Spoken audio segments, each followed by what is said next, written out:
하나님을 믿는 사람들 속에는 기다림이 있습니다. 그리고 우리가 기다리는 시간, 즉 이 땅에서의 삶을 살아갈 때 도와주시는 분이 계신다는 사실. 여러분, 기다리는 것은 쉽지 않죠. 아무리 확실한 것을 기다린다 해도 오늘 내가 감당해야 할 어려움은 힘든 거예요. 그러나 우리의 기다림을 도와주시는 분이 계십니다. 성령 하나님이십니다. 성령에 따라 행할 때 우리는 내 것이 아닌 새로운 힘을 체험하고 그 힘으로 이 기다림의 여행을 계속해 가는 것입니다. 이것이 성도의 삶이에요.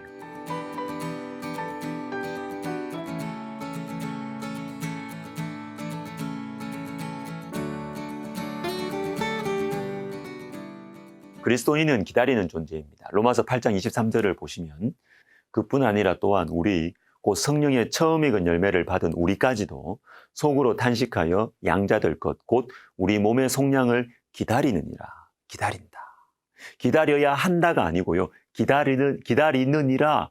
기다리게 되어 있다는 것입니다. 저와 여러분 그리스도인들은 기다리는 존재입니다. 무엇을요?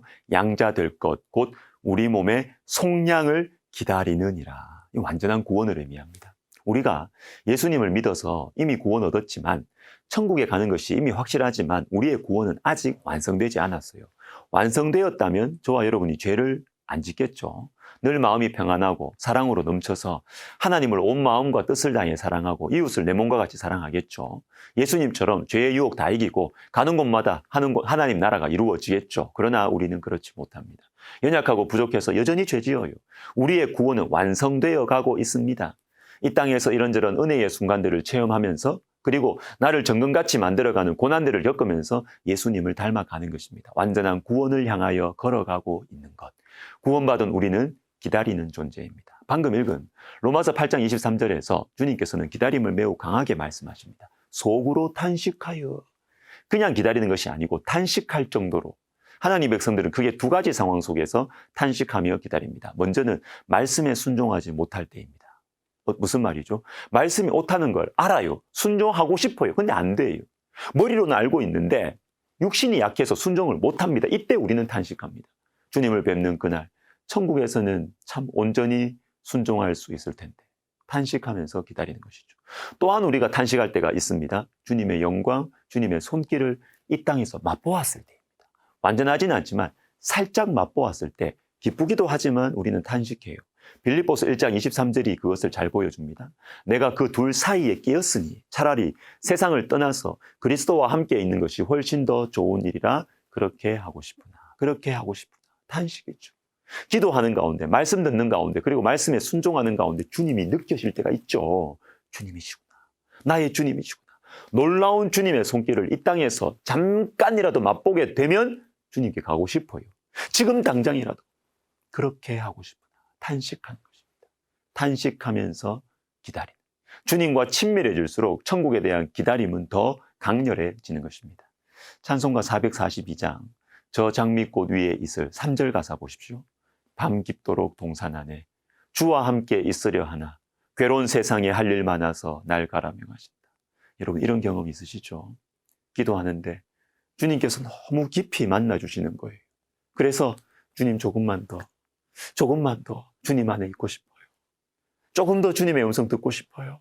그러나 이 괴로운 세상에 할 일이 많아서 맡겨주신 사명이 있어서 일어서야 할 때 여러분 이때 하나님의 사람들은 탄식합니다. 지금이라도 천국 가고 싶은데 내가 더 이상 원하는 게 없는데 탄식하며 주님을 기다리는 것입니다. 사랑하는 여러분, 하나님 백성들은요 기다리는 존재. 저와 여러분은 기다리면서 살아가요. 기다리면서 탄식할 정도로 기다리면서 이 땅을 살아가요.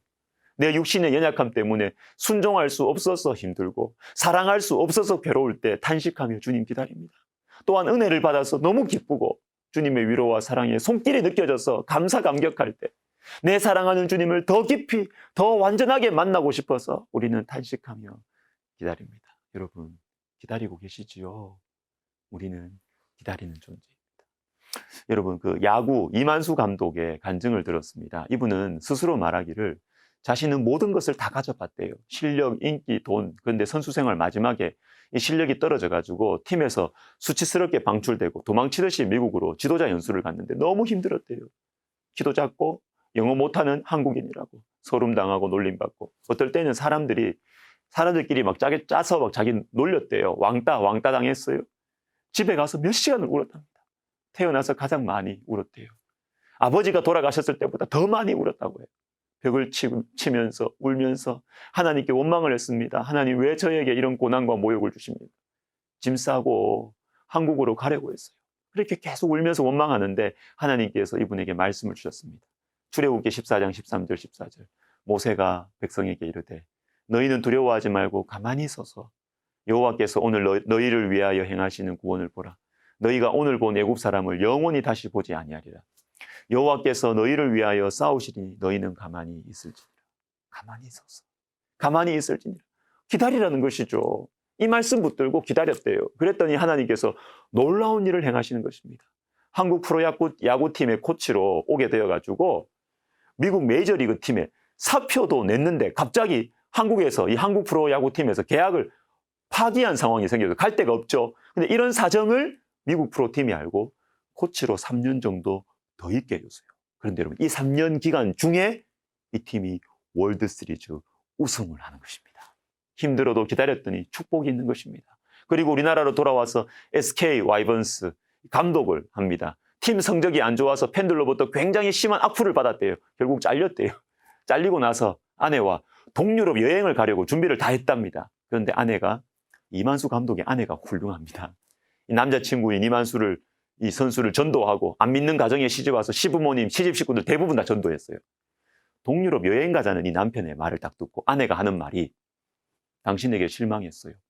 왜 약속을 지키지 않나요? 나에게 라오스로 가서 재능 기부를 한다고 약속해놓고, 여행은 언제든지 갈 수 있지만 재능 기부는 기회를 놓치면 못해요. 지금 당장 라오스로 가세요. 그래서 이만수 감독이 라오스로 가서 야구를 전파합니다. 라오 제이 브라더스라는 팀을 만들죠. 월급 없습니다. 자기 재산 털었어. 그런데 아시안 게임 라오스 대표팀 감독이 되고 대통령 훈장도 받습니다. 이만수 감독이 간증을 하면서 이분이 이런 말 합니다. 저는 다 가져봤습니다. 명예, 돈, 인기, 월드시리즈 우승도 해봤습니다. 그런데 그 행복이 일주일이 안 가더군요. 그런데 야구를 가르치고 복음을 전하는 라오스 아이들이 내 가슴에 안길 때 정말 행복합니다. 여러분, 이분의 간증 제목이 뭔지 아십니까? 기다림과 감사예요. 기다림과 감사. 이만수 감독이 이렇게 이야기합니다. 성도 여러분, 조금만 더 기다립시다. 사랑하는 시청자 여러분, 기다림에는 능력이 있습니다. 오늘의 삶을 변화시킵니다. 그리고 기다림은 고난을 새롭게 이해하게 만들어요. 영광을 위한 고난, 말씀이 이루어지는 고난. 모습은 다르지만 여러 가지 고난의 시간들을 통과하는 우리 모두에게 기다림의 능력이 부어지기를 예수님의 이름으로 축복합니다. 기도하겠습니다. 하나님, 힘듭니다. 언제까지 기다려야 하나요? 그러나 주님을 바라보고 이 기다림의 시간들을 잘 통과해서 주님이 우리에게 주시는 귀한 선물, 그 영광 우리가 알고 감사하고 찬양하는 저희들 되게 하여 주옵소서. 예수님의 이름으로 기도드립니다.